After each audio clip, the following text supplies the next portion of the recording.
बस बता नहीं पाते हैं तो जो व्यक्ति है, जो सामाजिक तत्व है, उसकी हिम्मत और बढ़ती है। सबसे बड़ी जिम्मेदारी हमारी अभी दीपा मैडम जो शिक्षक है यहाँ की, कृष्णकांता मैम, उनसे चर्चा हो रही थी। सबसे ज्यादा शासकीय स्कूल में जिम्मेदारी हमारी महिला शिक्षकों की ज्यादा पड़ जाती है। और दूसरी में बच्चों, आप लोगों को बताना चाहूंगा कि माँ से बड़ा शिक्षक कोई नहीं होता। माँ से बड़ा हमारा हित चाहने वाला दुनिया में कोई पैदा ही नहीं हुआ, न कोई बना है। कोई भी ऐसी घटना होती है तो अपने माँ को जरूर बताएं। हमारा शिक्षक भी हो सकता है, शिक्षक बोले प्रैक्टिकल में नंबर कम देंगे, फेल करेंगे, या और शिक्षक कोई शराब पी के आता है, आपको लगता है, तो आप माँ को जरूर बताएं। और स्कूल की जो हमारी महिला शिक्षक है उन्हें बताएं। और हमारी बेटियों में ईश्वर ने ये ऐसा वरदान दिया है कि हम नजर देख के पहचान लेते हैं कि आदमी कौन सी प्रवृत्ति का है, हमें पता लग जाता है। ये ईश्वर का विशेष वरदान है। तो आप देखें और इस तरह के जो लोग हैं उनसे बिल्कुल दूरी बना के रखें और अपनी माँ को बताएं, शिक्षकों को बताएं। और अब माननीय थाना प्रभारी जी मैडम, हमें बड़ी खुशी हुई है, हमारे पत्रकार साथियों ने इस अभियान का पहल की थी और मैम से बात की थी, तो उन्होंने बिना संकोच किए बेधड़क कहा कि ये तो हमारे लिए बहुत अच्छी बात है कि ऐसे कार्यक्रमों में हमें जाने का आप लोगों ने बोला है। तो बहुत बहुत धन्यवाद माननीय मैडम जी का। और अब जो है कम से कम हमारे थाना प्रभारी मैडम हैं, तो आप लोगों को डरने की जरूरत नहीं है। ऐसी कोई चीज है, ऐसा कोई टीचर है, ऐसा कोई हमारा पड़ोसी है, हमारा चाचा ताऊ कोई भी है, अपने माँ को जरूर बताएं ये चीजें।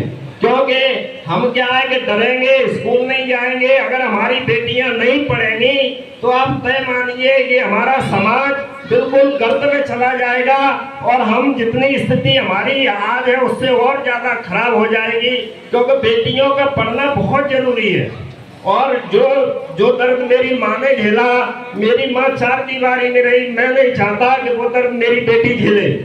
तो आप लोगों को पढ़ना जरूरी है, क्योंकि अगर आप पढ़ेंगे नहीं, अमूमन ऐसी घटनाएं आए दिन देखने को आती हैं। जब 5 साल 7 साल 8 साल बाद, जैसे ही 18 साल उम्र हुई और हमारे पिता शादी कर देते हैं, तो कई बार ऐसी स्थिति, हम अपने पैरों पर नहीं खड़े होंगे तो हमारा पति है आने वाले, उसमें जाने कैसे दुर्गुण हो। अगर हमारा पढ़ना, हमारा शिक्षित होना बहुत जरूरी है। अब वो समय नहीं रहा। अब हमारे सेना में बेटियां जवानों में भर्ती हो रही हैं, अफसर में तो पहले से ही थी, जवानों में भी हो रही हैं। हमारी बेटियां फाइटर प्लेन उड़ा रही हैं। तो अब हम ये नहीं सोच के रह सकते कि कोई हमारे साथ बदमाशी करता है, कोई हमारे साथ गली में कोई गलत हरकत करने के लिए खड़ा है तो हम डर के नहीं रह सकते। अब आपको अबला नहीं सबला बनना है और डरना नहीं है इन लोगों से। क्योंकि अभी हमारी एक बेटी भारतीय मूल की सुनीता विलियम्स अंतरिक्ष में है, समाज की भलाई के लिए। ये भी नहीं पता है कि वो सुरक्षित वहां से आ पाएगी नहीं आ पाएगी। महीना हो गए और 5-6 महीना लगेंगे, उसका जीवन का भी नहीं पता। लेकिन समाज के भलाई के लिए एक बेटी हमारी ऊपर भी है। तो बेटियां है तो कल है, पढ़ना बहुत जरूरी है आप लोगों का। और जो है ये बात ध्यान में बिठा लो कि बहानेबाजी नहीं हो सकती कि हम इस वजह से नहीं पढ़ पाए। यहाँ अच्छे टीचर हैं, मैथ के भी हमने जानकारी ली, बहुत अच्छे टीचर हैं। आपको एक बार नहीं आता 10 बार पूछिए, है ना। भविष्य अपना खुद हमारे ऊपर निर्भर करता है। मेरा पिता इतनी मेहनत कर रहा है, माँ मेरी 4 दीवारी के अंदर है, और हम नहीं चाहते कि आप लोग उसी तरह अपना जीवन गुजारें। आप बिल्कुल कंधे से कंधा मिला करके और सीना तान के चले समाज में सम्मान के साथ। आपके सामने महिला थाना प्रभारी जी है, यहाँ बैठी है, उदाहरण है।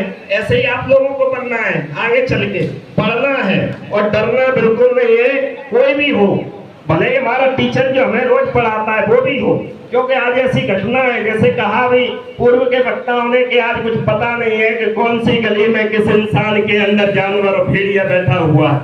क्योंकि आए दिन ऐसी रतलाम में घटना आई, अभी डिडौली में, ऐसे कई जगहों में घटनाएं आ रही हैं कि जिसमें जो है टीचर ही शराब पी के डांस कर रहा है। तो इसलिए ये बिल्कुल भी नहीं संकोच करना है। अपने दिमाग में बिठा लो कि कोई भी, अगर बाकी मैम आपको बताएंगी और जानकारी, लेकिन अपनी माँ को जरूर बताना। बताएंगे आप सब लोग? मेरी बात समझ में आ गई तो हाथ खड़े करो, जोर से बोलो।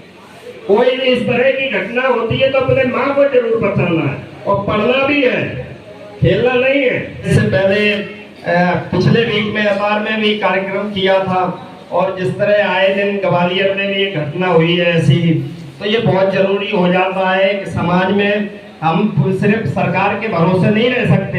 हमारी जिम्मेदारी है, समाज की जिम्मेदारी है। सरकार अपराध नहीं रोक सकती, क्यों? हमसे ही सरकार है, सरकार कोई अलग से नहीं है। हमारी जिम्मेदारी, हम सबकी जिम्मेदारी है मिलके एक समाज को अच्छा बनाएं और अपने बच्चों को जो समाज में भेड़िए और जो दरिद्र घूम रहे हैं उनसे बचाना है और उनको सबक सिखाना है।